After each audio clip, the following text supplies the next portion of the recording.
6. The fence. I had longed for freedom but hadn't realized what that meant. I had envisioned escaping from my crib, heading out onto our backyard deck, and maybe, if I got really lucky, being able to explore the backyard without supervision from Ada or Libby. Fabulosa's invitation, challenge really, to climb the fence and open up possibilities I hadn't even dreamed of. "Gee, Jack," Casey said, "I don't know if climbing the fence is the best idea. I mean, the boys and girls that I've seen get over that fence are much bigger than you are. I don't think it's safe." "Ah," Fabulosa said, looking over her shoulder as she meandered to the tree closest to the fence line. "It appears that one doesn't have to be a feline in order to be a scaredy cat. Well, I, for one, am going exploring," she added as she scurried up the tree, rounded its trunk to the far side, and leapt to the freedom that awaited on the other side of the 3 1/2 foot chain-link barricade. "See?" she called from the other side. "Easy. Coming, Jack?" "Don't do it, Jack," Casey said heatedly. "You belong here with me." "Well, Jack?" Fabulosa repeated. I'm coming, I said as I walked to the fence, put one soft, bare foot in the diamond-shaped opening, and grabbed 2 more slots with my hands. "Ow! This hurts!" "Freedom's never free, Jack. Don't you know that?" Fabulosa said, licking a front paw. "Are you coming or not?" The handholds were uncomfortable, but the footholds really hurt. "Wish I had my shoes on," I muttered under my breath as I laboriously inched up the fence. "Then I'd show that cat a thing or two."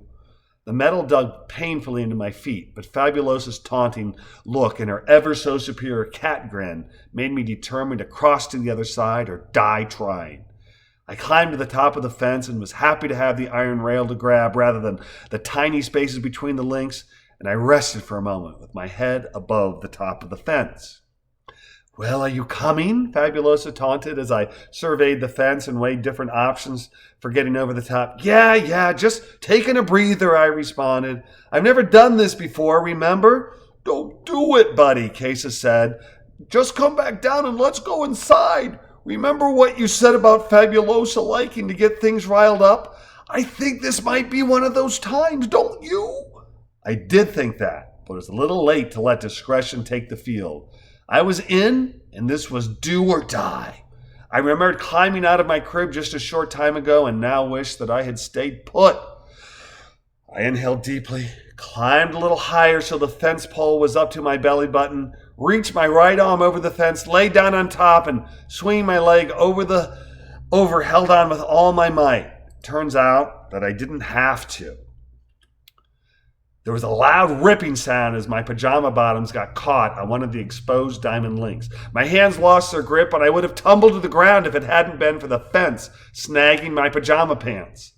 I felt my face slam into the links, but luckily they had some give in them. The impact hurt. I started to cry. I was scared. I was hurting, and I was stuck hanging from a fence with my legs high in the air and my head close to the ground. Casey started to bark ferociously. Jack, are you okay?" Casey barked. "Talk to me, Jack. Are you okay? You're bleeding, Jack, you're bleeding." Casey was right. I was bleeding. The jagged fence that ripped into my pajamas dug into my thigh, and the blood was running fast. I was pretty sure I wasn't okay, and the hubbub that ensued made coherent thought impossible. From the corner of my eye, I watched as Fabulosa lit out of there like, a scaredy cat, and wondered if she was running away or running for help. Casey ran in a tight circle just opposite me on her side of the fence, barking up a storm. The light in Ada and Libby's room went on again, and Ada hollered at the top of his lungs, "Dag-nabbit, dog, what is wrong with you?" He quickly added, "Great Jehoshaphat! Libby, get up! Looks like Jack's caught on the chain-link fence."